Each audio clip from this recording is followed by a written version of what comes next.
welcome to London's Alive. I'm Atif Mahmood. And I'm Jane Evans. Today we'll be looking at news and events from around the capital, from politics to entertainment. Coming up, we'll be reporting from the front line of the Budget Day protests, taking a K-pop dance lesson and finding out how much Londoners really know about the 2012 Olympics.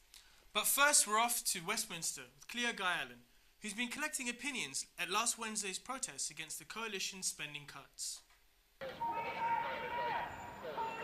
On Wednesday last week, Chancellor George Osborne presented the 2012 budget for the UK. Protesters gathered at Westminster to oppose the latest cuts to the government spending in the public sector. According to organisers, UK Uncut and the Campaign for Nuclear Disarmament, 400 people attended the protests, with hundreds of others supporting their efforts by signing petitions and writing to their MPs. We're in Whitehall, standing outside Downing Street, where there's protests going on against the new budget cuts. I'm standing with Susan Butler of Counterfire to talk about what they're doing here today. What do you think needs to be done, and where do you think the government could take money from in the future to preserve the NHS?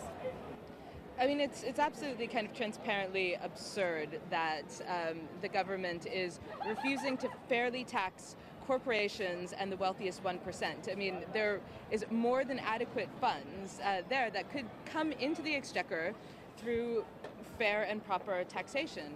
The government needs to crack down on tax avoidance, and they would therefore be able to fund free higher education and a proper, well-run national healthcare system. Whose benefits? Our benefits! Whose benefits? Our benefits! Whose money? Our money! Whose money? Our money! Come on and click! We want back! Come on and click! Yeah, that's how it goes up there. Yeah, maybe see that one. Well, there's been a number of events today. We've done a photo shoot, we've had lots of MPs in Parliament, we've holding these placards we've had made saying where they want the money spent on. There have been hundreds of people here at different events, lots of different organisations, trade unions, anti-cuts groups, but all of us saying cut drive is a huge military project which they don't expect they'll ever use, but they're guaranteeing what we think is probably £100 billion over its lifetime. So it's a huge waste that needs to go, it needs to be cut.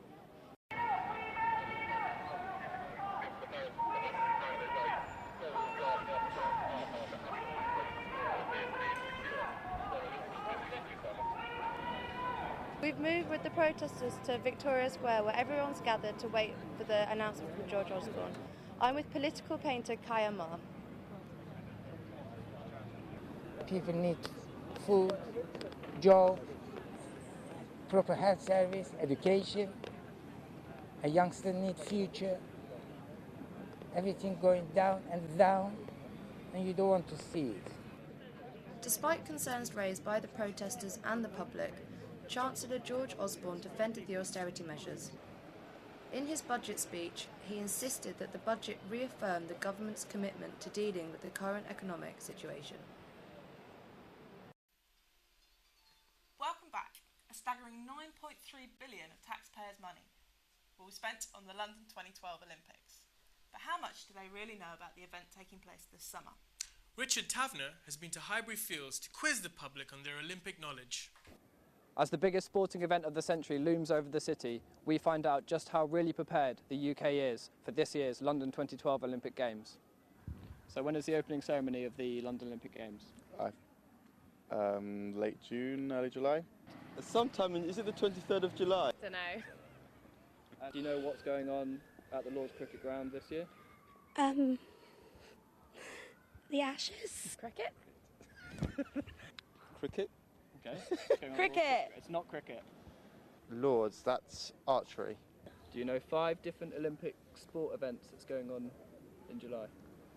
Can you name 5 different sports? Football. Yeah. Hammer throw.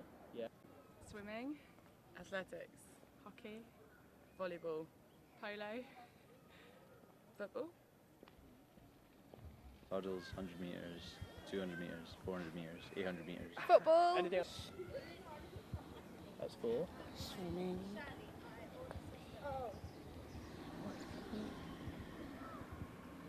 Running. How many rings are there in the Olympic symbol? 5. No. 6? Is there 5? I just thought there's more. 5, 6. 3 on the top, 2 on the bottom, I think. 5.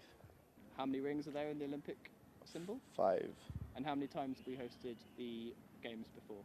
I think it's just the once. So how's your Olympic knowledge then, Atif? Could you tell me how many rowers there are on the Olympic team? I want to say 4. Wrong.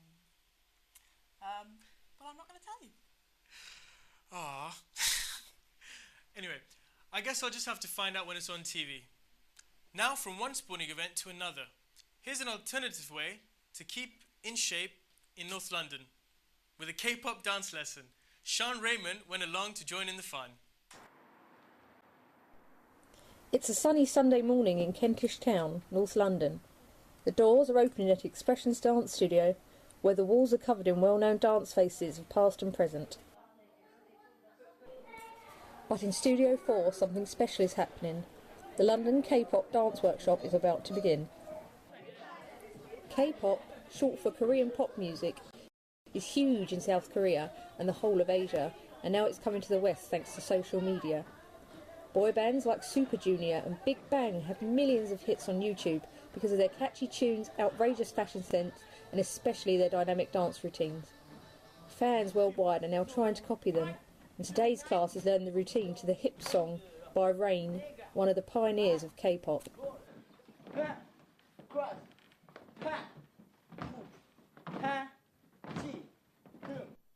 And after a 2-hour lesson, the dance is finally complete.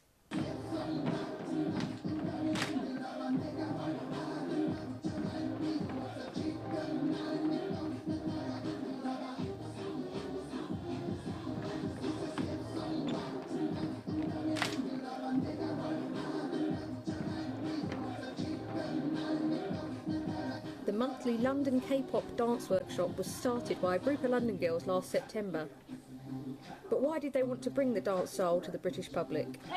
Yeah, I basically just wanted to start this workshop. It was just a fun thing that I thought it would be. Like, I just wanted to get into dance again, and I enjoyed watching the routines, and I started to learn them at home, and I thought it might be a little bit difficult for people to watch videos, and I thought, well, maybe it'd be easy if someone was to teach them, and I thought, oh, maybe get some friends and myself to teach them, and then it just sort of grew from there, really. I didn't expect from the first class for it to grow so quickly. Yeah. Especially because our first few lessons, like, we averaged around about 8 people turning up, and then we had the workshop with the SM choreographer, and we had about 30 people per session, and from then on we've averaged Everything's just doubled. Yeah, we've averaged between 20 to 30 people per class. I mean, here we've got just over 30 people. So it's been really good. It's been really successful really quickly, and we've only been open 6 months, so it's really good.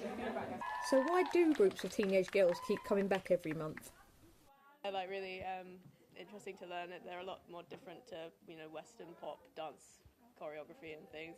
A lot more interesting, in my opinion, anyway. And yeah, I mean, Kiara and I were at the other class that Becky Young and Danny Dan were at as well, and it was a lot of fun that time, so we wanted to come again. Maybe it's their Korean guest teacher, Danny Dan Park, who's come all the way from his studio in Paris to take today's class. Park is a professional K-pop choreographer who teaches his own dance routines as well as those straight out of K-pop music videos. But what makes London different from his classes in France? When I learned in Paris, it's just K-pop music and my own choreography. It's not cover, because cover is interesting, but yeah, just interesting.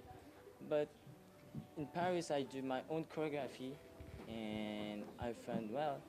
But K-pop in Paris is begun down, so I think England, England is good. It's good.